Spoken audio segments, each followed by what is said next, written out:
tous les matins sur Radio Espace, en simultané également aussi sur Espace TV. Merci de votre fidélité, mesdames et messieurs. Continuez à réagir, les contacts s'affichent juste en bas de l'écran si vous nous écoutez à la radio. 00224 657 39 13 13. Avec plaisir, nous allons prendre en compte vos messages un peu plus tard dans cette émission. Doumbouya aux États-Unis, c'est une deuxième. Le président de la transition, Mamadi Doumbouya, s'envole aujourd'hui donc pour les États-Unis. Pour l'occasion, tout l'établissement d'État est convié à l'aéroport Ahmed Sékou Touré. Au pays de l'oncle Sam, le tombeur d'Alpha Condé prendra part aux travaux de la 78e session ordinaire annuelle de l'Assemblée générale des Nations Unies. Ce rendez-vous, s'il est d'importance en tout cas pour le CNRD, présente aussi l'opportunité pour les forces vives établies donc au pays de la liberté de se faire voir. Quels sont les enjeux de ce déplacement? Nous essayons de comprendre ce matin l'avis de nos chroniqueurs à suivre un peu plus tard dans cette émission. On parlera politique également, congrès au RPG, le bureau politique du RPG dégaine. Suleiman Douno Keïta, il laisse des plumes. Son crime, c'est quoi le cocotier? Eh bien, le jeune membre du bureau politique national a osé appeler à un congrès à l'essai donc de renouveler les instances du parti. Eh bien, ce qui a fâché donc en effet, ce serait de l'avoir fait sur la place publique comme fait d'indiscipline évidemment majeure. Qu'est-ce qu'on lui reproche-t-on? Nous essayons de comprendre. Quel lui reproche-t-on? Nous essayons de comprendre ce matin, mesdames et messieurs, dans notre émission. Diba, on parle diplomatie ce matin. Doumbouya aux États-Unis, au 78e sommet donc des Nations Unies. Les enjeux peut-être, on a vu un petit peu les forces vives qui disent qu'ils vont bien l'accueillir. Tout à fait. C'était. Ah oui, nous sommes. C'est la guerre des tranchées parce que depuis près d'un mois, il y a un balai diplomatique qui est effectué non seulement du côté de Conakry, mais aussi les forces vives. Vous avez Cellou Dalein Diallo, Sidia Touré, vous avez également les autres partis politiques, le RPG Arc-en-Ciel qui a une délégation à un moment donné qui était du côté de l'Europe. Donc il y a un balai diplomatique qui est effectué. Alors le président Mamadi Doumbouya, c'est vrai qu'à un moment donné, on se disait est-ce qu'il allait partir ou pas? Parce que jusqu'à la dernière minute, on a entretenu quand même un flou, un secret autour de ce voyage. Exact. Pour plusieurs raisons, parce que souvent son déplacement demande beaucoup de choses en termes de logistique, en termes de sécurité, mais sans oublier aussi qu'on est dans une transition, ce qui veut dire qu'il faut toujours continuer à maintenir le pouvoir et surtout à le consolider. Et finalement, le communiqué il est sorti. Moi, avant-hier, j'ai échangé avec un diplomate qui me disait que oui, il va partir. Il partira au sommet. Donc, ce diplomate va également se confirmer. Alors, Lamine, il faut rappeler que d'abord, depuis près d'un mois, on a appris qu'il y avait une délégation qui était aux États-Unis, qui faisait des démarches au niveau non seulement du système des Nations Unies, mais on apprend que si cela se confirme, que l'ancienne ambassadrice des États-Unis ici, Madame Patricia Moller, qui aujourd'hui serait, disons, qui aurait une communication direct avec la junte ici à Conakry, aurait aussi pesé dans la balance pour essayer de trouver un rendez-vous entre le président Mamadi Doumbouya, mais aussi l'administration Biden. Alors, au-delà du sommet, parce que c'est le sommet qui est mis en avant, c'est vrai qu'on parle du sommet, mais au-delà du sommet, j'apprends qu'il y a des négociations qui sont en train d'être faites aujourd'hui pour que le président... Les grandes gueules. L'administration Biden. Alors, il y a autour de Mme Patricia Moller, il y a aussi d'autres cadres qui gravitent, notamment on parle d'un certain Goyo Zoumaniyi, qui est quand même un éminent cadre guinéen, qui a un carnet d'adresse assez fourni en or massif et qui souvent était entre le Wall Street avec la Maison Blanche et du côté de Washington, mais également avec d'autres institutions, des magnats américains qui aujourd'hui regarderaient les mines en Guinée parce que oui, nous allons nous battre pour vous permettre de rencontrer l'administration, mais j'apprends qu'il y aurait des hommes d'affaires aussi qui lorgneraient du côté de Zogota nos mines. Et donc, en échange, on va essayer de faciliter. Mais comment peut-on regarder l'administration américaine avec cela? Parce que quand même, c'est un putschiste. Il faut le rappeler. Allez les gars, ne me jetez pas des pierres. Et après, quand même. Non mais c'est un putschiste, c'est quoi qu'on dise. Et après, ce n'est pas un président de la République. C'est important. Les grandes gueules. La gauche est tranquille. C'est un sommet. Il finit, s'il te plaît. Non mais il finit. Juste une brève, puisque tu sais bien remuer le cocotier. Ça va venir sur ta tête. Merci de t'avoir rasé. Je te rappelle que c'est un sommet de chef d'État. J'ai pas dit le contraire. Je reviens, calme-toi. Je te rappelle que le sommet avant, c'était le premier... Est-ce que tu as compris ma question, Roby? J'ai bien compris. Qu'est-ce que j'ai dit? Le premier ministre malien, tu dis que c'est un putschiste, donc il n'a pas le droit d'y aller. C'est pas ce que tu dis. Oui, sur la question du sommet... À moins que tu te changes. Non, ne change pas. J'ai pas dit ça. Tu comprends pas. Je dis, l'administration américaine, quel regard après avoir reçu un putschiste? Il n'y a pas de regard. C'est pas une institution terroriste. C'est pas l'administration américaine en tant que telle qui les reçoit. C'est tout simplement parce que le siège des Nations Unies... Ne tu comprends pas, parce que Diba a dit qu'ils sont en train de négocier pour que... Justement, il ne comprend pas, le garçon. Il faut écouter. Il faut écouter, mon cher Roby. Écoute d'abord. Non, mais écoute d'abord. En marche, c'est après. En marche, c'est après. On va l'écouter. En marche du sommet, le sommet en tant que tel, je pense que si c'était seulement pour le sommet, Doumbouya aurait pu se faire représenter. Parce que vous avez des chefs d'État aujourd'hui qui se font représenter souvent au sommet. Et ce qui va être mis en avant, ce sont les ODD. On va faire une revue pour voir chaque pays aujourd'hui. Mais pas parler au de niveau marge, des 17 objectifs aujourd'hui, vous êtes à quel niveau? Mais au-delà de ça, Lamine, moi je parlerai de cette rencontre si cela se confirme avec l'administration Biden. Maintenant, qu'est-ce qu'il faut dire? C'est quoi l'objectif? Mais ce ne sera pas le haut niveau. Les grandes gueules. Si ça se fait, ça ne sera pas nouveau quand même.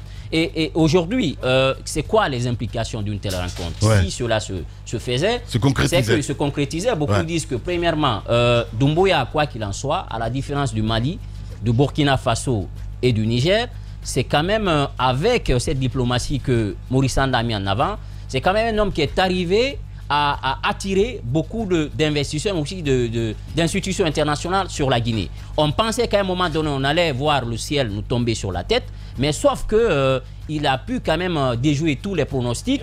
Si vous regardez par exemple le FINEX, avec le financement extérieur, vous comprendrez tout de suite que ça a une place aujourd'hui importante dans la nomenclature budgétaire guinéenne. Ça veut dire que ce qu'on avait construit dans les têtes, qu'une transition, c'est un divorce systématique avec le monde étranger, avec le monde extérieur. C'est la sortie de l'espace mondial. C'est la diplomatie qui prend un coup, c'est le financement extérieur qui prend un coup. On constate que malheureusement en Guinée, tel n'a pas été le cas, même s'il faut le prendre avec des pincettes. Mais ce qu'il faut aussi... C'est des bons élèves putschistes, le Tchad et la Guinée. Il est attendu par... J'aurais appris qu'il est attendu parce que des négociations ont été faites pour que des Guinéens viennent scander des propos hostiles au régime de Conakry, ce qui est quand même normal, c'est la démocratie. Il faut être aveugle pour ne pas voir ça. Diallo également, Sidi Touré, tous les autres sont en train de peser dans la balance au niveau de la CEDEAO, au niveau du système des Nations Unies, pour attirer l'attention de toutes ces institutions sur la situation en Guinée. Je suis d'accord qu'il y a des chantiers qui sont ouverts, mais sur le plan des droits humains, il y a des problèmes véritables. Et aujourd'hui, les gens veulent être rassurés sur cette promesse qu'il a eu à faire quand il a pris le pouvoir le 5 septembre, parce qu'il a toujours dit que après les élections, je partirai. Bien. On verra bien. Maintenant, ceux qui après les élections, il a dit pas plus de 24 mois, mon cher ami. Justement, après les élections, je vais partir.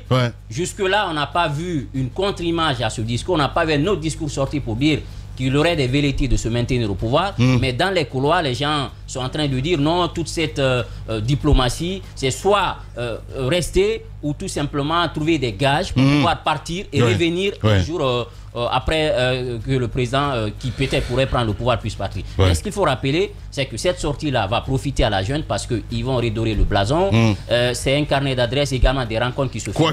Quoique, il faut rappeler une fois encore que au-delà de tout ça, il faut avoir la volonté à l'intérieur. Il faut qu'on s'entende sur aujourd'hui avec les autres partis politiques parce que comme on a dit, on est trop gros pour être ignoré. Il faut entendre ce discours de RPG, il faut entendre ce discours de l'UFDG, de l'UFR, qui fait en sorte que tous les fils de la Guinée, comme on dit les Soussous, la Guinée Mouya Lama, la Guinée d'Irambi. Ce sont les fils les grandes gueules qui, à mon avis, je suis sûr qu'on attirera l'attention de la Guinée sur ça pour dire il faut écouter les sons de cloche. Voilà, mais bon, je pense qu'il faut être cohérent aussi, Diba, parce que voilà, on offre un petit peu quand j'entends même, on ne va pas inventer d'autres Guinéens, et puis dans les actes, qui est autre chose.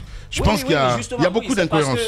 Ce qu'on dit, c'est une chose, mais la réalité, à l'interne, on sait que ce sont les crocs en jambes.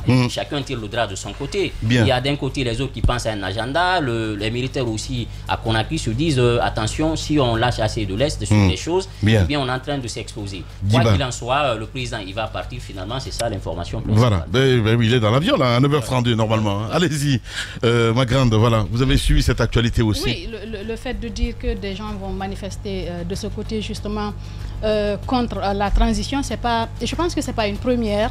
À chaque fois que il y a des voix dissonantes, à chaque fois qu'il y a des malentendus entre les fils du pays, on a vu quelquefois le président Alpha Condé quand il est sorti, qu'il parte en Europe ou qu'il parte ailleurs, vous avez des gens qui l'ont attendu, des Guinéens qui n'ont pas pu peut-être faire de la voix ici, qui décident de le faire ailleurs. Exact. Et ce qui se fait à New York, vous avez vu par exemple à la revue à mi-parcours des promesses sur les ODD, vous avez vu les pro-climat qui sont en train de manifester. Exact. Vous verrez les climato-sceptiques qui vont manifester. C'est le monde de la démocratie. Donc une normalité. C'est tout à fait normal que des Guinéens, par exemple, qui sont contre ce qui se passe en Guinée en ce moment par rapport aux tueries, par rapport à l'interdiction des manifestations, par rapport à une chose...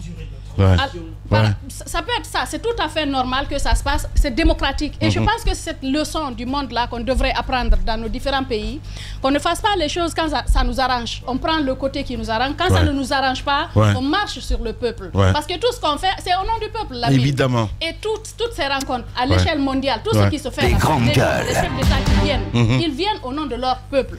C'est pour cela qu'il est important de travailler pour ce peuple-là.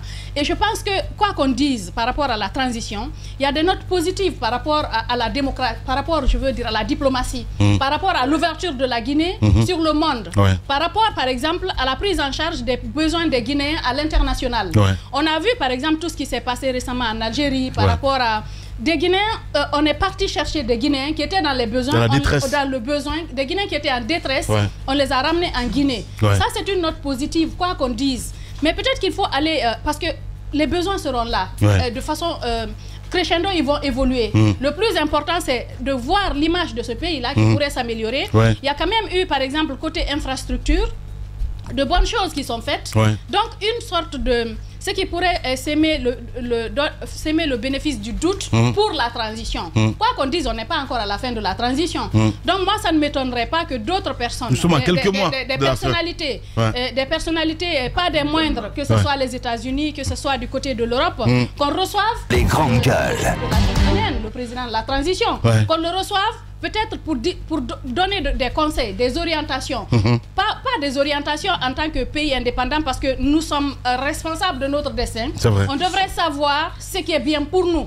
Pour l'instant, on lui accorde le bénéfice du doute. Parce que les 2 ans ne sont pas encore écoulés. Et je pense que pour un jeune comme lui, je le dis encore, moi je n'ai pas peur des mots. Pour un jeune comme lui, c'est son avenir qui est en train de se jouer. Il est trop jeune. C'est incroyable. Moussa Yoro, laissez-moi placer ça. Parce qu'en fait, j'ai l'impression qu'en Guinée, on ne retient pas les leçons. Vous partez à la maison centrale, vous voyez Dadis. Mais c'est juste incroyable. Dans combien de mètres carrés? Je me dis que... un ancien président de la République, enfin, un ancien président de la transition. On parle souvent un ancien chef d'État. C'est fou. De Rawlings, les gens disent que non, c'était long et tout. Mais les bonnes personnes marquent leur histoire. Marquer son histoire, par exemple, c'est de savoir respecter la parole donnée. À un moment donné, ici, quand on parlait du président Alpha Condé pour dire que son histoire était trop belle pour qu'il sorte par la petite porte. Et sortir par la petite porte, a été ce référendum de trop pour obtenir le 3e mandat. Et nous avons vu par où il est parti. Et on ne se lassera pas de dire la même chose au colonel. Il a intérêt à respecter sa parole, c'est-à-dire respecter la parole donnée.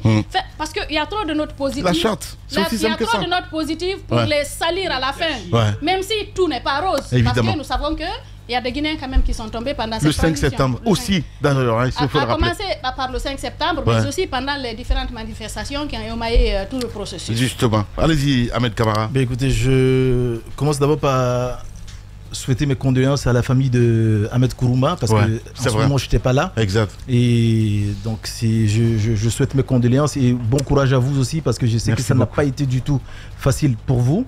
Et j'espère que les choses commence à évoluer bien dans ce domaine. Mais aussi félicitations pour tout ce que vous faites, parce que c'est clair que c'est pas facile dans une transition ou même dans un pays aussi comme ça, mais je sais que vous tenez le coup et vous devez continuer à tenir le coup. Maintenant, concernant la transition, quant à une réception de Doumbouya du côté des États-Unis, je n'en doute pas du tout. Les États-Unis, les institutions sont fortes, c'est pas forcément le président. Si Joe Biden ne vous reçoit pas, ça ne veut pas dire que vous n'avez pas été reçu. C'est pas comme ça là-bas. Les institutions, un sénateur peut vous recevoir. Les institutions sont fortes. Exact.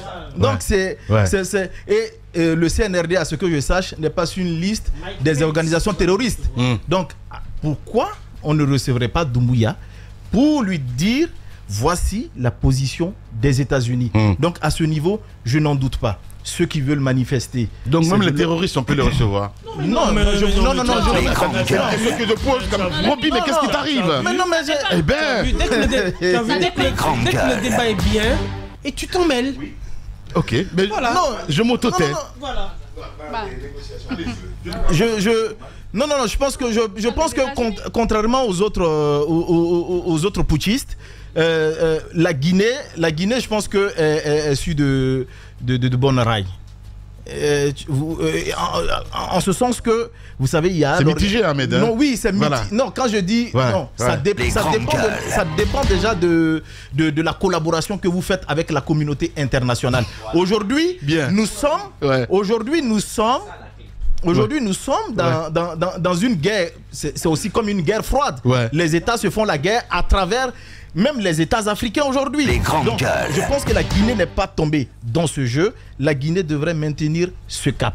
Comme on l'a dit, nous ne sommes pas dans la même situation que le Burkina. Nous ne sommes pas dans la même situation que le Mali. Alors, maintenons le cap. Et je pense que Doumbouya, à mon avis, a compris cet élan-là. Et en ce qui concerne maintenant ceux qui veulent aller manifester, c'est de l'ordre naturel. Normal. On est tombé dans la logique d'une gestion normale.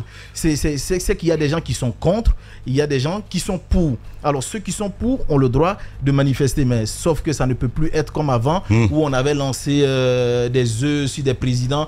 Aujourd'hui, avoir accès... Moi, je sais ce que c'est que la sécurité américaine. Pouvoir lancer... des œufs sur Doumbouya, je pense que ça relèverait de l'utopie. Donc je pense qu'ils pourront le faire, hein, mais pas sur lui. Maintenant, ce qui concerne sa volonté et qu'il a toujours affiché d'organiser les élections, je n'en doute pas encore. Je laisse les choses couler vu que le délai n'est pas encore arrivé. Et on le sait très bien, en fonction du budget qui est prévu et de la réception qui est faite en termes de fonds, les grandes gueules. Il peut y avoir un glissement. C'est possible. Un glissement, c'est possible. Mais moi, je dis, ne le souhaite pas, mon cher. On ne le souhaite pas, mais il faut envisager. Quand vous faites un projet, il y a ce qu'on appelle... Écoutez, on a besoin de combien comme budget? Aujourd'hui, nous avons reçu combien? Moi, je n'ai pas envie d'aller dans ce sens-là. Non, moi, je me prépare dans ma tête. Comme je l'ai dit, aucune crise cardiaque ne va me tuer. Parce que je suis préparé. Je suis préparé à cela. Quel est l'organe qui est... Donc, je me dis que dans ma tête déjà, je ne serai pas surpris. Je ne serai pas surpris en tant que citoyen. Si on me disait qu'il y a un glissement je ne le souhaite pas. Mais je sens des hypothèses aujourd'hui qui peuvent évidemment exister. Et je dis au colonel Doumbouya que quoi qu'on dise du général Konaté, le général Konaté est un homme. Je vous l'ai dit que parmi les hommes, je l'ai déjà rappelé, il y a des gaillards, il y a des colosses, et puis il y a des hommes. Et puis parmi les hommes même, il y a aussi des hommes. Les grandes gueules. Donc, le général Konaté, quoi qu'on dise, c'est un gaillard. C'est un gaillard. Oui. Bien. Les grandes gueules. Accepter d'organiser des élections et partir. Quoi qu'on dise de la nature de ces élections, ce n'est pas gagné. Parce que beaucoup ne peuvent pas laisser le pouvoir de cette façon. Et je vous le dis, des membres du CNDD à l'époque se sont transportés chez lui et lui ont demandé de ne pas organiser les élections à date. Oui, ça s'est fait. Et sur place, qu'est-ce qu'il a demandé? Désigner quelqu'un parmi vous qui va me remplacer. Lui déjà, plusieurs fois, il avait menacé de partir avant la fin de la désigner quelqu'un parmi vous qui va alors prendre le pouvoir à ma place. Personne parmi eux n'a accepté cela. Alors, moi je dis que le général, le colonel Mamadi Doumbia devrait aller dans ce sens. Bien vrai qu'il en a la volonté, mais je peux vous dire aujourd'hui que ceux qui sont à côté de lui, je peux même aller même au-delà en disant 90% ne sont pas favorables à l'organisation d'une élection ou même d'une élection à temps. Mais c'est à lui d'être un gaillard et de faire, comme le général l'a fait, organiser des élections et partir. Ceux qui veulent rester, qu'il reste. Mais en tout cas, lui... En fait, il a répété plusieurs fois. Moi, jusqu'à preuve de contraire, je crois à la sincérité. Oui, c'est ce que je dis. Jusqu'à preuve de contraire, je crois à la sincérité de l'homme. Je ne l'ai pas connu. Quand tu es entouré par des zombies, mon cher ami, ça part dans tous les sens. C'est ça le problème, en fait. Mais les grands chefs ont toujours été aussi entourés par des zombies. Mais je vous dis qu'il faut être un homme. Il faut porter le pantalon. Un homme, c'est pas... Il faut porter le pantalon. C'est donc qui porte le pantalon et qui soit un homme. S'il a décidé de foncer, qu'il fonce. Ceux qui ne veulent pas foncer avec lui, qu'il les largue, tout simplement. C'est aussi simple que ça. C'est aussi simple. Bien, vous êtes chez les GG. Bon, moi, une chanson là-bas. Parler beaucoup, manger l'argent, voyager beaucoup seulement, mais travailler beaucoup, créer des choses, emploi des jeunes, non, non, non. Les dirigeants africains, les dirigeants sont comme ça. Les grandes gueules. Les grandes gueules. Tout sur les dessous de l'actu. Ici, l'actu rime avec liberté de ton sur Radio Espace. Dans la deuxième partie de l'émission, mesdames et messieurs, on parlera diplomatie ce matin. Dans la deuxième partie, politique plutôt, RPG Arc-en-Ciel, du rififi de ce côté. On en parlera, mesdames et messieurs, avec nos chroniqueurs. Mon cher Jacques Lewa, évidemment, moi, c'est l'autre pan. D'ailleurs, Ahmed a évoqué les fonds. C'est très important parce que toute la Guinée s'est transportée aujourd'hui du côté des États-Unis. Combien ça nous coûte, Jacques Lewa? Ça, toute la Guinée. Ben oui, quand on dit toute la Guinée, je parle un petit peu. Roby, je t'ai pas branché. Voilà. Quand je dis toute la Guinée, parce que quand tu regardes un petit peu la délégation guinéenne là-bas de ce côté aujourd'hui, mon cher ami, c'est autre chose. Et on dit il n'y a pas d'argent. Je ne suis pas dans les secrets des finances pour comprendre combien ça. Mais c'est important. C'est important. Je ne suis pas dans les secrets. Je ne dis pas que c'est pas important. Je dis que je ne suis pas dans les secrets, donc je ne veux pas m'aventurer sur ce terrain. Tout ce que j'ai dit, c'est que c'est un chef d'État, il n'ira pas seul quand même là-bas. Il faut qu'il aille avec des gens. J'ai pas dit ça, mon cher Jacques. Voilà, pardon. Maintenant, il y aura ce qu'on appelle les B2B. Nous avons des entrepreneurs ici. Donc il peut amener des gens qui peuvent rencontrer d'autres personnes. Je parle de transparence, c'est important. Je sais bien qu'il va parler avec deux personnes. C'est important pour qu'il y ait peut-être une communication autour qui nous dise combien de fois qu'on nous dise combien ça nous coûte. Avant lui, il y a déjà deux. Maintenant, Roby, il faut quand même permettez que je revienne sur le débat du voyage, parce que les grandes gueules. Est-ce qu'à marge du sommet, il peut entrer en contact avec l'administration Biden? Je crois que il ne sera pas le premier putschiste, si vous voulez, à avoir ce type de privilèges auprès des puissances qui, si vous voulez, exigent le respect des principes démocratiques dans les États. Que ce soit dans l'histoire ou dans le présent, on a eu des exemples d'Amiba pour très récemment, et puis les autres, en 2013, c'est Al-Sisi qui arrive et qui fait un coup d'État, et puis après normalise son pouvoir. Aux yeux de tout le monde, il n'y a pas eu assez de critiques d'ailleurs. Il continue de diriger, c'est le maréchal tout-puissant. Mais au fait, les pays comme les nôtres, le Mali, le Burkina, le Niger, vous êtes déjà en souffrance. Donc ce sont des pays qui ont des économies assez fragiles et qui dépendent entièrement de l'aide extérieure, soit l'aide des puissances ou l'aide des institutions. Et donc quand vous faites un coup d'État, eh bien tout naturellement c'est normal que ceux qui vous donnent de l'argent vous disent si vous voulez qu'on vous donne de l'argent, respectez les principes. Donc nous ne recevons pas le putschiste. Et puis ceux qui ont tout naturellement besoin de cette aide-là, de cet appui-là, sont obligés parfois d'utiliser toutes les stratégies possibles pour se faire aimer, pour se faire admirer aussi. C'était le cas d'Amiba qui... quand il arrivait, avait une option bien précise. L'ex-président de la transition du Burkina Faso. Je crois que quand il était arrivé, il avait remis en cause un peu la lutte sécuritaire qui était menée par le régime de Marc Christian Kaboré. Parce que contrairement à la Guinée, tous ces pays-là qui nous entourent, où on a connu des coups d'État, les militaires ont déposé des chefs d'État qui étaient dans des mandats légaux et qui n'étaient pas dans un troisième mandat.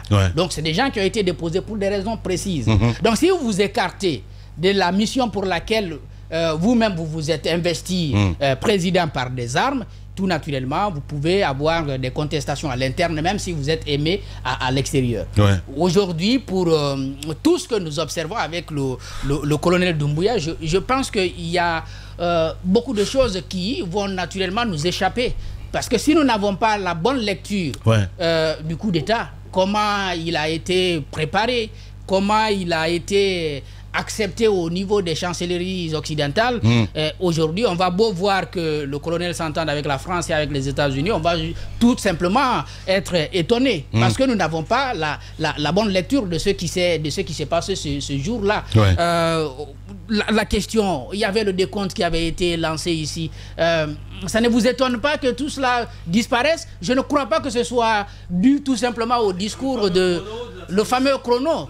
Je ne crois pas que ce soit dû tout simplement au discours de Maurice Sanda. Non, pas du tout. Il doit y avoir autre chose. Oui. Il y a des questions d'intérêt qui sont importantes et qui sont en jeu. Aujourd'hui, vous laissez intérêt, mais c'est des autres qui vont... Des grandes gueules. Je crois que les autres ont déjà compris ça. On peut avoir ces rencontres-là, peut-être pas entre chefs d'État, mais on peut les avoir, avec les membres de l'administration pour discuter tout simplement des questions économiques. Maintenant, pour le reste, sur le plan politique, on peut bien contester. On peut contester et je crois que c'est logique d'ailleurs que ceux qui ne sont pas d'accord avec ce qui se passe à l'interne puissent dire qu'ils ne sont pas d'accord. Maintenant, est-ce que on peut compter sur les États-Unis, sur les Nations Unies ou sur toutes les puissances pour pouvoir obtenir des résultats à l'interne? Je doute fort. Je doute fort parce que ça ne marche plus comme ça. Il y a longtemps que les pressions externes n'ont plus assez de poids, d'impact sur les problèmes internes. Tout le monde avait parié que Tiani n'allait pas faire une semaine à la tête du Niger. Aujourd'hui, il est en train de s'installer confortablement. Évidemment. Malgré tout ce qui est en train de se passer. Parce que les pressions externes ne valent plus ce qu'elles ont valu hier. Bien dit. Voilà, allez-y, Tamba, mon cher ami, allez-y. Oui, moi je pense que, vous vous souvenez, avec le prince Charles, aujourd'hui on va parler du roi, le président y était attendu, donc invité par la Grande-Bretagne. Il va se faire représenter par le Premier ministre. Sur le cas Erdogan, il va y aller lui-même, avec tout le commentaire qui va suivre, avec toutes les images qui vont suivre. C'est l'occasion par excellence d'une communication politique au niveau étatique. Il n'est pas dupe. L'équipe autour de lui n'est pas non plus dupe. Il faut savoir que dans la perspective du retour à l'ordre constitutionnel, le rôle des Nations Unies prise largement, la communauté internationale, qui va donc être représentée à ce 78e sommet, il y a cette actualité qu'il ne faut pas perdre de vue non plus. C'est l'occasion de faire de l'influence parce que c'est un cadre par excellence d'influence. Le président de la République arrive comme le président de la transition. Le président, vous savez, moi il y a des débats dans lesquels je n'entre pas. Bien. Président de la République, président de la transition, prenez ce que vous voulez. Bien, on va revenir dans la deuxième partie évidemment. Le moteur est bien allumé ce matin chez les GG. On revient à 10h. Également aussi sur Suite FM Guinée. Merci à vous qui nous rejoignez du côté de Farana. Vous nous écoutez là sur Bamboo FM. Merci à vous tous, mesdames et messieurs. Merci à Sola Média évidemment qui relaye cette émission. Tous les matins, ça se passe ainsi. Doumbouya aux États-Unis, c'est une deuxième. Le président de la transition, Mamadi Doumbouya, donc s'envole aujourd'hui pour les États-Unis. Pour l'occasion, tout l'établissement d'État est convié donc à l'aéroport Ahmed Sékou Touré. Au pays de l'oncle Sam, le tombeur d'Alpha Condé prendra aux travaux de la 78e session de l'Assemblée Générale des Nations Unies. Ce rendez-vous, il faut le rappeler, s'il est d'importance en tout cas pour le CNRD, présente aussi l'opportunité pour les forces vives établies au pays de la liberté de se faire voir. Quels sont les enjeux de ces déplacements? On en parle ce matin, mesdames et messieurs, chez les GG, sur Radio Espace Guinée évidemment. Vous l'avez compris depuis le début avec nos chroniqueurs. Congrès au RPG, le bureau politique du RPG dégaine. Souleymane Douno Keïta, il laisse donc des plumes. Son crime, vous le savez, Sekoué le cocotier, le jeune membre du bureau politique national, a osé d'appeler à un congrès à l'essai donc de renouveler les instances du parti. Ce qui a fâché, en effet, ça serait de l'avoir fait sur la place publique. On essaie de comprendre ce matin avec nos chroniqueurs. Vous continuez à réagir, mesdames et messieurs. Et puis, à la fin de l'émission, vous avez été très nombreux ce week-end à suivre Espace Talent. La lauréate, donc, celle qui a gagné, elle sera avec nous à la fin de l'émission. Aïssatou Diallo, c'est son nom. Retenez bien cela. Allez, mon grand Tamba, on continue le débat avec toi, évidemment, avec Doumbouya, qui s'envolait pour les États-Unis. Très bien. Alors, je disais qu'il y avait déjà eu des occasions. Mais en plus de ces occasions, on n'a pas oublié que la Guinée n'a pas été pariarisée, n'a pas été isolée. Malgré le coup d'État qui est advenu au 5 septembre 2021. Paul Kagame, dont les déplacements sont plutôt aujourd'hui prestigieux dans les domaines, dans le monde diplomatique, est venu en Guinée. Il a même dormi ici. Il a participé à un moment de communication politique, l'inauguration du pont finalement dont il va hériter, le pont donc il va hériter de son nom. Finalement, vous avez vu ce qui s'est passé. Et puis, je rappelais le cas Goumou en Angleterre, qui a répondu à une invitation qui avait été adressée au président de la transition. Et puis, Lamine, plus tard, lui-même, le président Doumbouya, et ça avait été perçu comme l'expression d'un pouvoir qui s'était stabilisé, qui avait pris de la confiance pour oser quitter la forteresse du palais Mohamed V pour partir en Turquie et pour y passer un certain nombre de jours. Oui. Mais au-delà de cela, vous avez vu le cas de la Mamaya, 4 jours que le président de la transition va quitter Conakry. Il va aller s'installer, donc ces quartiers généraux vont être installés à Kankan. Il va y passer 4 jours, rien que pour la Mamaya nationale. Au-delà du message politique, au-delà de la drague politique qu'il y aura autour de cela, c'est encore là l'expression que nous avons un monsieur qui a pris de la confiance et qui pense que son pouvoir est donc assis. Ouais. Là, il récidive. Et il va à un grand moment de l'humanité. Ouais. C'est un sommet des Nations Unies. Vous imaginez, là, plus que centaines de pays qui se rencontrent là, justement, et on les a tous. C'est donc un grand moment de rencontre où lui-même, tel qu'on le connaît, il va y être. Il a le privilège, et ça c'est important aussi en politique, il a le privilège de l'attrait physique. C'est-à-dire un grand monsieur, grand gabarit, qui te salue comme ça en te regardant en dessous. J'ai suivi la vidéo avec les préfets hier, ça m'a bien fait marrer. Il prend ton chapeau de commandement, là, il met sur ta tête, comme ça. Parce qu'il te voit, le milieu du crâne, il est très grand, il met ça sur ta tête, et ainsi de suite. C'était comme ça. Ouais. Le geste, il m'a fait rire. Et donc, ça va être un moment de rencontre, mais un moment de réseautage. Ouais. De réseautage. Le président de la République va rencontrer, pardon, vous n'aimez pas le président de la République, mais le président de la transition va rencontrer des acteurs, notamment étatiques et institutionnels, nouer des partenariats par le fait des ministres, parce que c'est quand même un grand nombre de ministres qui se sont déplacés et qui y sont déjà, avant même lui. Il y a donc tout ce collège de ministres présent déjà. Je pense à Maurice Anda, tout naturellement, mais je pense aussi à Ousmane Gawal Diallo qui y est depuis un certain nombre de jours. Je pense à Paula, donc celle qui est en charge de la coopération internationale et du plan. Elle y est depuis plusieurs jours déjà. Ce moment de réseautage et de mobilisation de partenaires arrive. Parce que vous savez, en matière de mobilisation de fonds, mon cher Lamine, les spécialistes disent que la mobilisation des fonds, c'est une technique qui consiste à créer des relations et à les entretenir. Vous voyez comme ça vous interpelle. Par définition aussi, mobiliser des fonds équivaut à se faire un réseau d'amis et à entretenir ses amitiés. Ouais. Vous vous rendez bien compte que l'enjeu, il est central pour une transition qui a besoin de ressources. Ça, c'est un premier élément. Lamine, il ne faut pas non plus ignorer le discours qu'il va y tenir. Ouais. Je pense que ça va être l'occasion de rappeler les motivations de la prise du pouvoir, ce qu'il n'a jamais eu l'occasion de faire face à une telle estrade. Donc, il va pouvoir le faire à ce moment-là. Ça va être l'occasion d'un bilan partiel. Ouais. Mais un bilan adressé au monde, mais en l'occurrence à ceux qui doutent. Des grandes gueules. Tenez, j'ai pris le pouvoir pour ceci, et voici où j'en suis aujourd'hui. Ça, c'est la lecture que j'en fais. Il pourrait avoir ce type de discours-là. Mais plus loin, ça va certainement être l'occasion de rappeler ses engagements.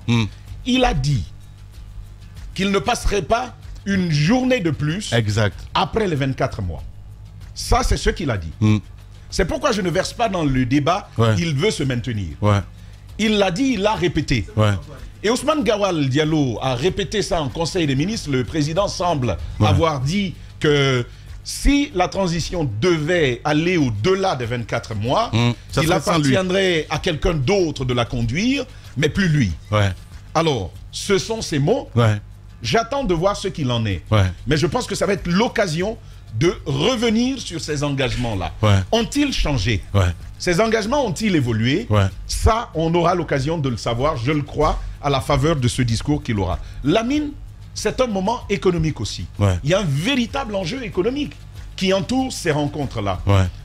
Diba parlait de rencontres B2B. Il ne faut pas se leurrer. Il va aujourd'hui. Je crois que le discours va être autour de vendredi, d'après les informations que j'ai eues. C'est donc plusieurs jours avant qu'ils prennent la parole. Et donc, il y a un grand moment, entre-temps, de rencontres à prévoir, des rencontres notamment avec l'enjeu économique. Nous sommes en plein sur le Simandou, là. Il y a des difficultés, c'est vrai, mais il y a pas mal d'opportunités aujourd'hui qui sont lorgnées par des États qui se retrouvent être mis en mal dans d'autres milieux. La France, au Sahel, vous savez ce qui se passe. Les États-Unis, en partie, au Sahel, c'est aussi la même situation. Et pendant ce temps, vous avez un État qui a le plus grand gisement de fer au monde. La meilleure qualité. Et un plus grand projet non exploité, dans le monde entier, c'est Simandou. Exactement. Et donc, vous avez ça, vous avez un tel État. Des grandes gueules. Effectivement, c'est pourquoi je parlais de teneur qui vient chez vous. Cette occasion-là, il ne faut pas se leurrer. Ça va être un grand moment économique. Et là, les États qui n'ont d'amis que ceux qui garantissent leurs intérêts, je pense qu'ils vont profiter de ce moment-là. Maintenant, c'est de bonne guerre, les collègues l'ont dit, ce qui est projeté, parce que c'est l'enjeu inverse. C'est celui où les forces vives disent, tiens, il vient au pays de la démocratie, au pays de l'influence, c'est l'occasion de nous faire entendre. C'est de bonne guerre, ils vont le faire. Mais en même temps, j'ai à l'esprit Paul Biya, sous son hôtel à Genève. Tout le temps. Il y a des manifestations là-bas. Tout le temps.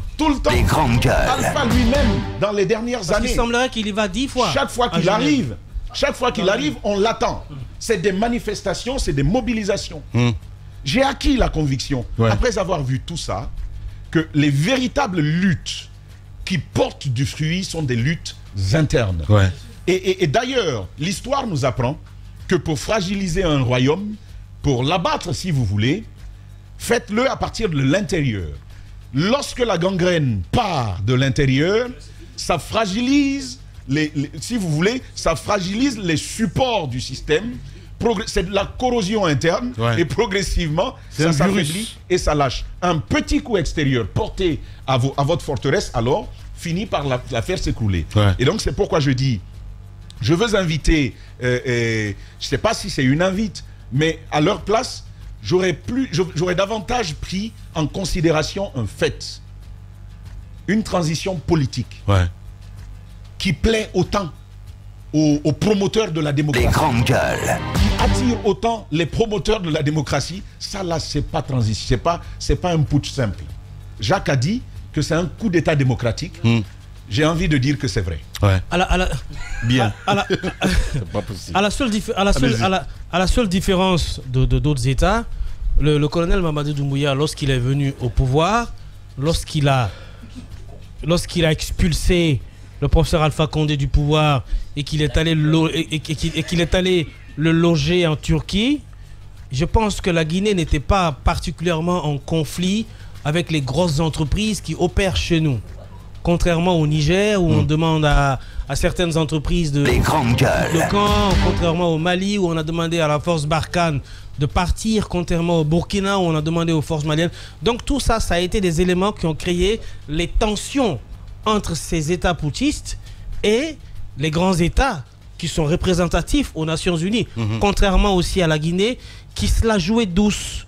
Je pense que le seul conflit, si ma mémoire est bonne, que nous avons eu avec un autre État, c'est d'ailleurs pas avec l'État, c'était avec le président, c'était un ballot. C'était un ballot. Ouais. Ça s'est résolu. Donc ce que je veux dire, c'est que traditionnellement, un sommet pareil, les chefs d'État élus démocratiquement sont déjà d'office invités. Leur présence est d'office actée, sauf peut-être pour des raisons de maladie, ou pour des raisons sérieuses d'insécurité interne, ou pour des raisons sérieuses étatiques qui peuvent justifier leur absence. Ouais. Et les putschistes, eux, ils doivent se faire inviter. Ouais. Comment cela se fait? C'est les lobbies qui rentrent en jeu. Qui dit lobby, dit État ami, dit président ami, dit aussi groupe d'investisseurs, dit des entreprises qui lorgnent l'investissement dans ce pays. Tout ce lobby-là, quand ils se mettent en place, évidemment, chacun a son entrée au sein du bureau des Nations Unies. Ce sont des longues discussions qui ont abouti au départ de... Ne pensez pas qu'il s'est réveillé hier matin et puis après on l'a Biden l'a appelé ou bien Anthony Blinken l'a appelé pour lui dire bon ben tu peux venir hein. Non, c'est pas comme ça. Les grandes gueules. C'est plutôt la Guinée qui a négocié à ce que le président y soit présent. Ce n'est pas le contraire. Ah, ok. Ce n'est pas le contraire. Et la Guinée a négocié pas en tant que l'État guinéen qui appelle les Nations Unies ou en tant que l'État guinéen qui appelle la présidence américaine.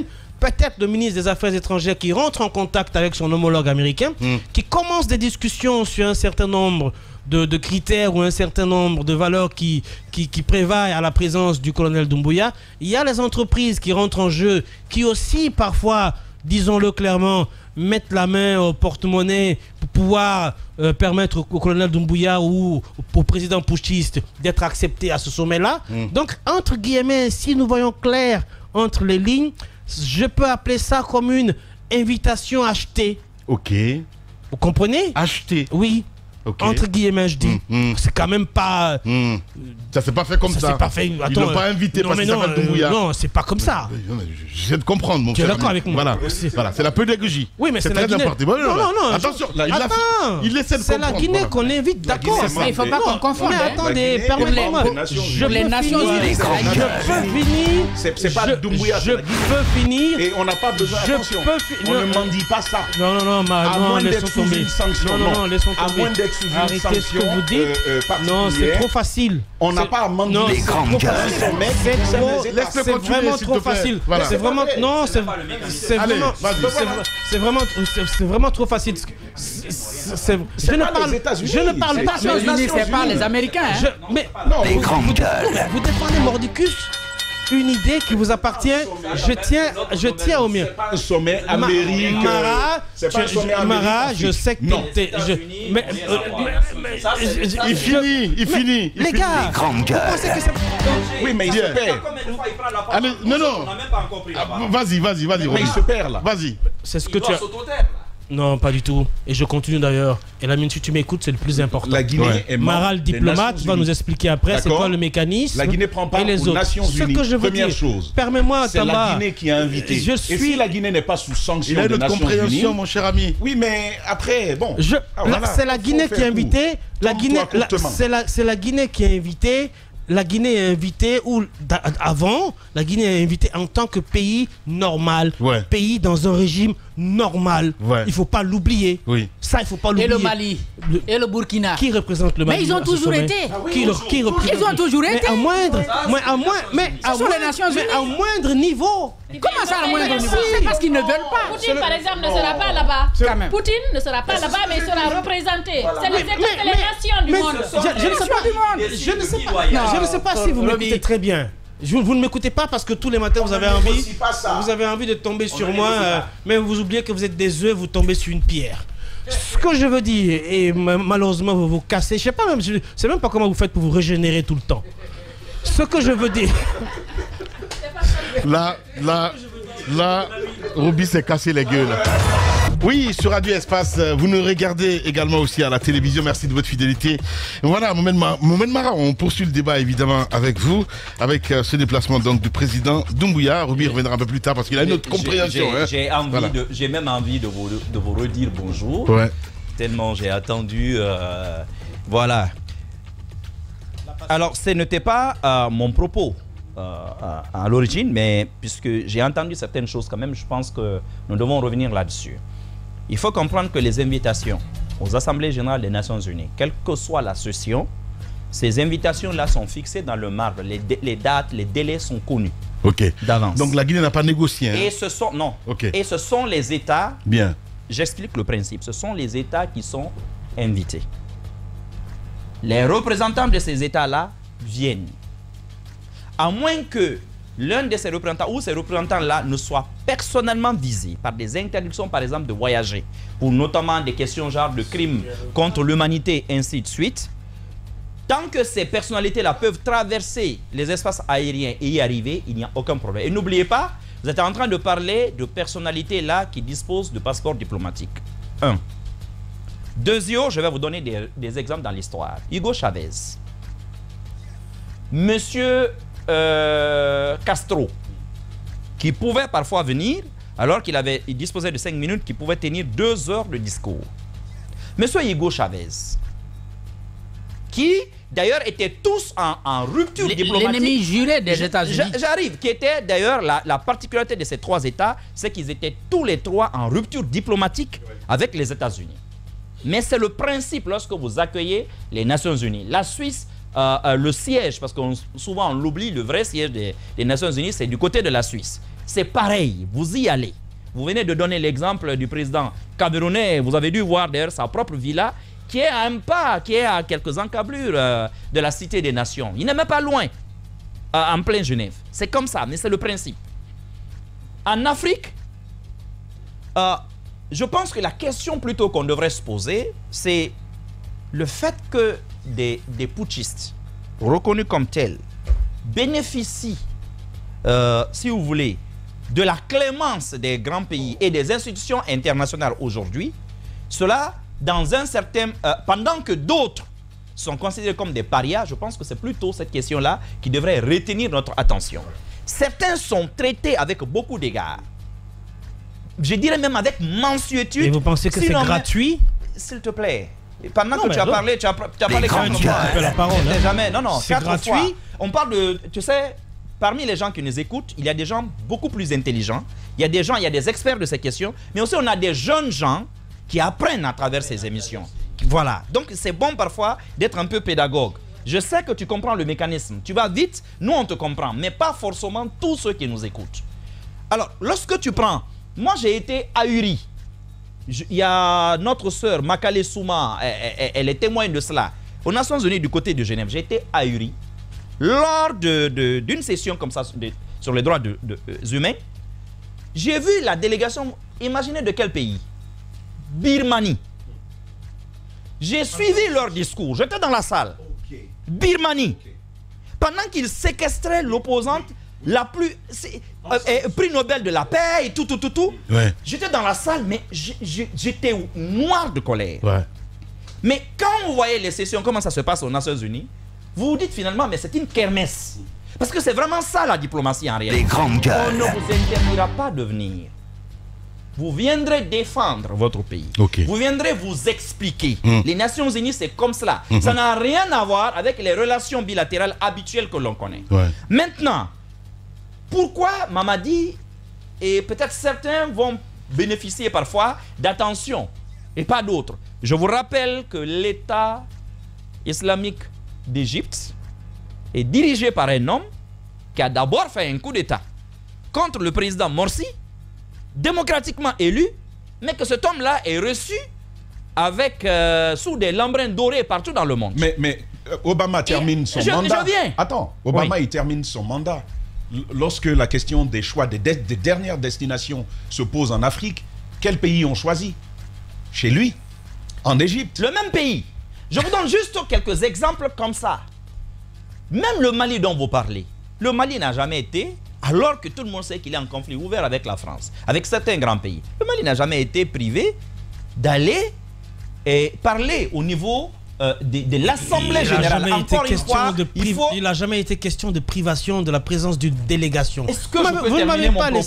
Est-ce que je peux terminer mon propos? Ce que je veux surtout signaler, il y a des principes. Je vous ai dit qu'à l'intérieur des pays, souvent nous nous accrochons aux questions légales. Je l'explique ici depuis 4 ans au moins. La légalité d'un régime, sa légitimité. Je vous ai dit qu'au-delà de ces deux principes, le principe inavoué par les institutions internationales, c'est le principe de l'effectivité de l'exercice du pouvoir. Quand vous exercez effectivement le pouvoir et que le pays est stable, c'est le principe en réalité qu'on n'avoue pas, mais c'est celui qui compte le plus. C'est un principe de pragmatisme des institutions internationales et de réalisme politique. Ouais. Lorsque je viens à un deuxième principe, peut-être qui va le plus vous choquer. Lorsque on a en face un tel régime, on essaye de peser le pour et le contre.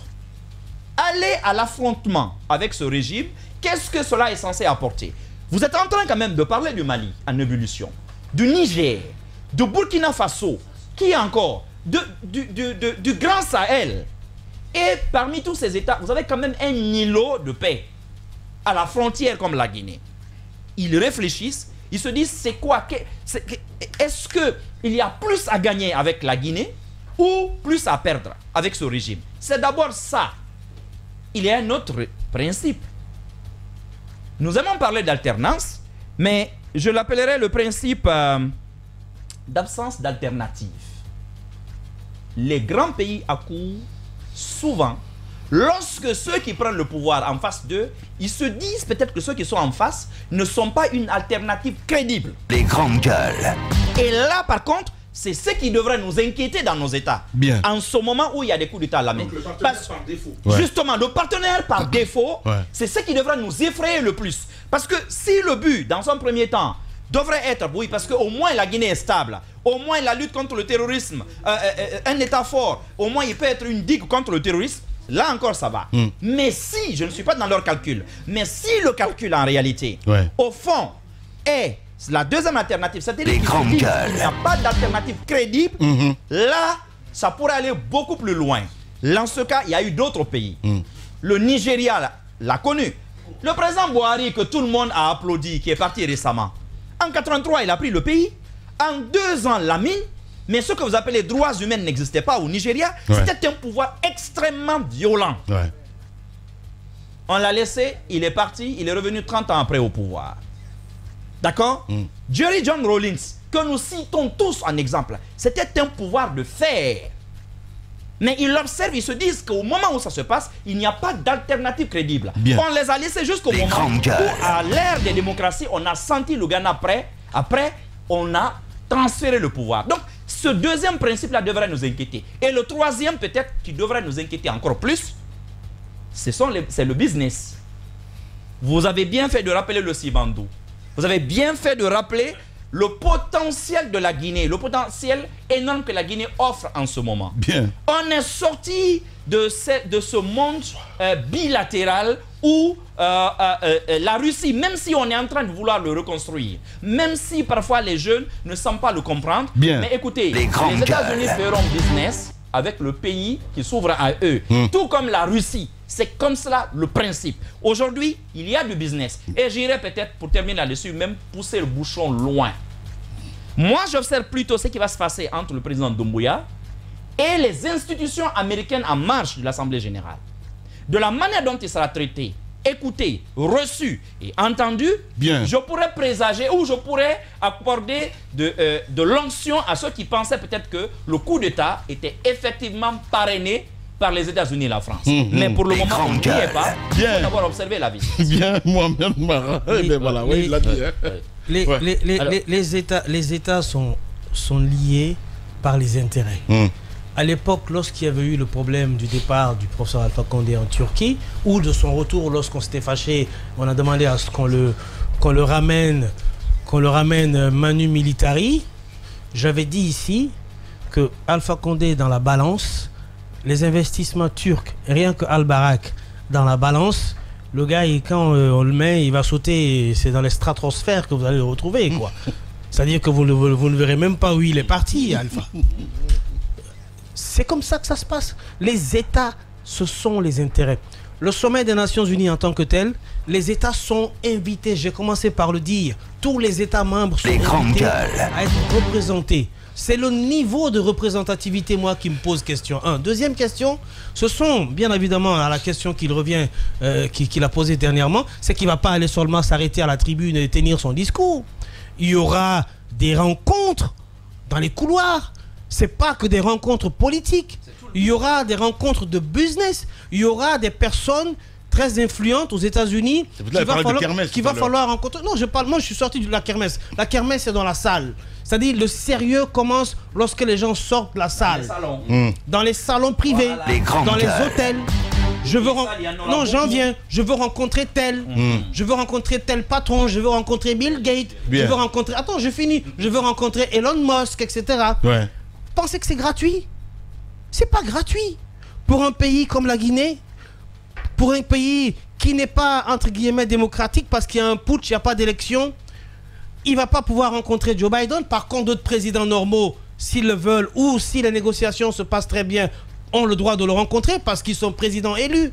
Si le président... Il y a des rencontres qui ne paraîtront jamais dans la presse. Oui, mais savez-vous que des chefs d'État parfois des chefs terroristes mais ce n'est pas... Oui, mais ce n'est pas interdit. Moi, je parle de ce qui est officiel. Les rencontres officieuses, ça se passe en longueur de temps. Évidemment. Ça se passe en longueur de temps. Qu'est-ce que tu crois? Il y a des avions il y a des présidents qui prennent des vols privés, qui viennent ici à 0 heure, qui discutent avec le chef de l'État et qui se retournent dans 2 heures. Ça s'est passé sous Alpha plusieurs fois. Sans que ça ne se sache.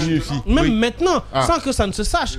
Donc c'est là où je dis les grandes gueules. Les coulisses. Oui, c'est un peu ça. Absolument. Oui. Le président voisin. Mbalo. Qui est venu. Mbalo. Moi je dis, je suis des grandes gueules. Ouais, laisse-moi parler, Mara. Mbalo a fait quoi? Mbalo est venu négocier des 4x4 avec le président Doumbouya. Il les a pas eu. Ça s'est fâché. Non mais c'est vrai. Je connais pas l'heure. Je vous dis la vérité là. Ça c'est vrai. Il est venu négocier les 4x4. Le président a refusé de lui donner. Ça a été à l'origine de leur conflit et tout ce qui s'est passé. Je ne sais pas comment ça s'est réglé. Si on lui a donné les clés ou pas, ou je sais pas. Les grandes gueules. Ne me faites pas parler, moi. Je n'en sais rien du tout. Bousse cousue. On parle là de moi, je suis. Attendez. Je suis dans les grandes gueules. Ce n'est pas un secret de polichinelle que ça s'est passé. Les grandes gueules. Pour te donner la parole, puisque avec tes lunettes, tu as l'air très intello. Donc, pour les gars, oui, on revient dans un instant. Dis-moi s'il te plaît, permets-moi. On revient dans un instant. On parlera politique dans un instant, mesdames et messieurs. Nous allons nous intéresser ce matin au RPG Arc-en-Ciel. Allez-y, mon cher Diba. Sur le déplacement du président, Kadhafi, par exemple, avait déchiré, disons, la charte des Nations Unies. Vous vous souvenez, il a fait un discours d'au moins 1 heure de temps et il a déchiré, mais on a toujours continué à l'inviter. Alors, vous êtes invité systématiquement. Oui. Sauf que la façon de réagir un peu, c'est que quand vous prenez la parole et qu'on n'est pas d'accord avec votre gestion, les gens sortent de la salle. Les gens sortent. Les gens sortent de la salle. Pour contester, les gens sortent de la salle pour ne pas vous écouter. Alors, en fait, c'est cette dimension-là qui a été toujours... Là-bas, on ne boxe pas comme à l'Assemblée au Sénégal. Pourquoi on est regardant sur la Guinée, pas par exemple sur le Burkina ou le Mali, c'est parce qu'aujourd'hui, les relations internationales ont connu une mutation. On parle de la fin de l'hyperpuissance américaine. L'Europe n'est plus le centre d'intérêt, la puissance comme avant la colonisation. Après la Seconde Guerre mondiale, l'Europe était un champ de ruines. Ils ont perdu le leadership. C'est là les Américains ont rebondi pour reprendre la main parce qu'eux, ils n'ont pas été touchés par cette guerre parce qu'ils étaient sanctuarisés un peu plus loin. Leur position géographique les a favorisés. Aujourd'hui, il y a des pays qui bousculent ces États. Vous avez la Chine, vous avez l'Inde.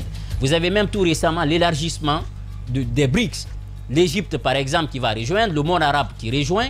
Donc, ils sont conscients de tout ça, sans compter que ce vent qui est en train de souffler, multilatéral. Donc, il y a eu un changement dans les relations internationales. La France qui est en train de perdre du terrain dans certains États. Lui a aussi qui rejoint les G7, c'est ça justement, récemment. Tout à fait. Ouais, c'est le G20. C'est le G20. L'Afrique rejoint. Donc il y a une mutation aujourd'hui, Lamine, dans les relations internationales.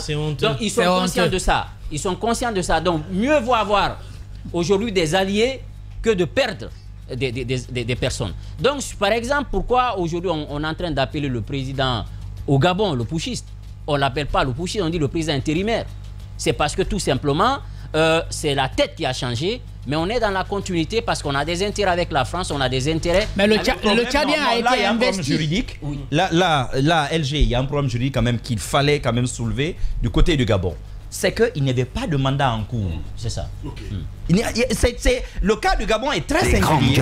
Le moment où le coup d'État est intervenu, ça fait qu'en réalité, il n'y a pas de mandat. Okay. Alors, comment traiter un tel homme? Pour preuve, d'ailleurs, le gars, c'est vraiment la continuité. Vous l'avez vu sur la tombe de Omar Bongo il y a quelques jours. Ça veut tout dire. Ouais. Et il est soutenu par qui? La sœur même du président qui l'a renversé. Pascaline Bongo, parce qu'on dit qu'ils l'ont mis en avant pour que Pascaline... Et les États étaient d'accord que c'était pas le vrai résultat des élections. Mais le système, il est là. Et donc, il préserve l'intérêt des amis du Gabon. Ça, c'est un. Deuxième chose, c'est que Doumbouya, avec son équipe, ils ont compris qu'en voulant aller foncièrement avec le Mali, on se mettait nos amis sur le dos. Donc, lui, il a été prudent. Il n'est pas dans un discours assez caustique parce qu'on dit que les Maliens, ils se prennent pour les grandes gueules. Sundiata, on veut aller en conflit avec tout le monde. La Guinée s'est repositionnée en fonction de ses intérêts.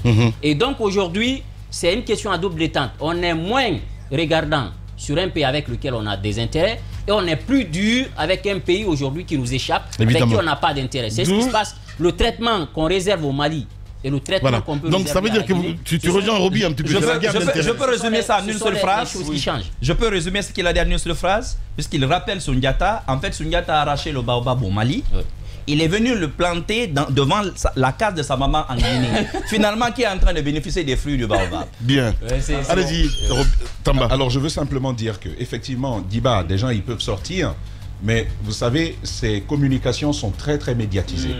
Et croyez-moi, ils vont écouter, ils suivent. Quand tu dis quelque chose aux Nations Unies, c'est entendu. Parce que c'est médiatisé, mais à outrance. Ça, c'est une première chose. La deuxième chose, Lamine, et ça, il faut pas le perdre, de vue.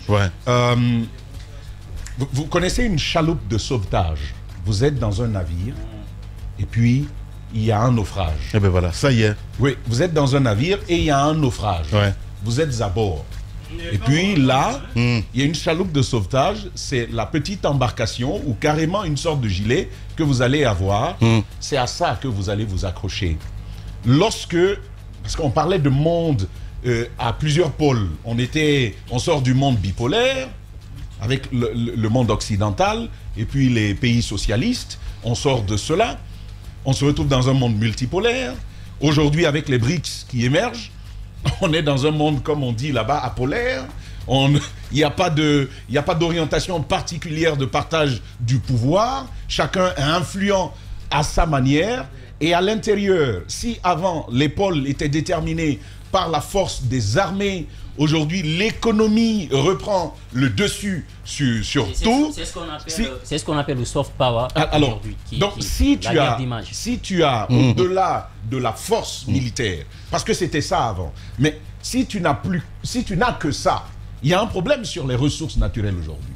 Vous voyez bien ce qui se passe avec la Russie, certes grande puissance militaire, mais la question sur le gaz, parce que c'est aussi un des enjeux sur le Sahel.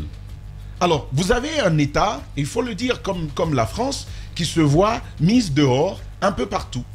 La Guinée, c'est ma lecture, hein. Je crois que la Guinée devient une sorte de chaloupe de sauvetage. Les grandes gueules. Pour certaines grandes puissances qui sont en train d'être lâchées. T'as tout compris. Et donc, il ne faut pas perforer cette chaloupe-là. Il faut la préserver. Parce que si tu perfores ça, vous tombez tous, vous noyez. Est-ce que tout ceci est en train de jouer en faveur de la transition, telle qu'on est en train de le voir? Ça reste une réflexion à avoir de mon point de vue. Voilà, allez-y Ahmed. Stratégiquement, des experts vous diront que la Guinée, compte tenu de sa position et compte tenu de son histoire, représente beaucoup pour l'Afrique de l'Ouest. Une Guinée qui chavire, c'est toute une Afrique de l'Ouest qui va en... C'est le naufrage. Voilà, ça il faut pas l'occulter. Mais aussi, je pense que les dirigeants ont besoin de savoir qu'est-ce qu'il faut dire durant toutes ces rencontres. Je pense que le discours du colonel Doumbouya mérite d'être soigné lors de cette assemblée, parce que des discours il en a tenu en Guinée, mais ça laissait vraiment à désirer, et je sais que ce n'est pas lui qui les a rédigés. Il y a des gens, il y a des collaborateurs qui l'ont rédigé.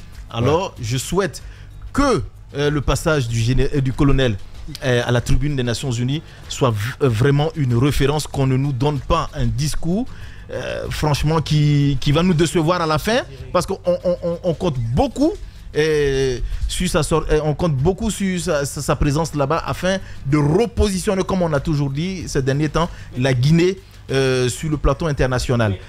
Alors, ça tu fais bien de le dire, mais je pense à Moussa. C'est une belle galère pour lui ces prochains jours. Sur le dernier discours, vous ne savez pas la galère qu'il a dû vivre. Tu écris un discours, tu le proposes, mais à l'arrivée, tu te demandes, c'est-à-dire que même une ligne n'y reste plus. et toi qui es à ce... Mais ça dépend. Ne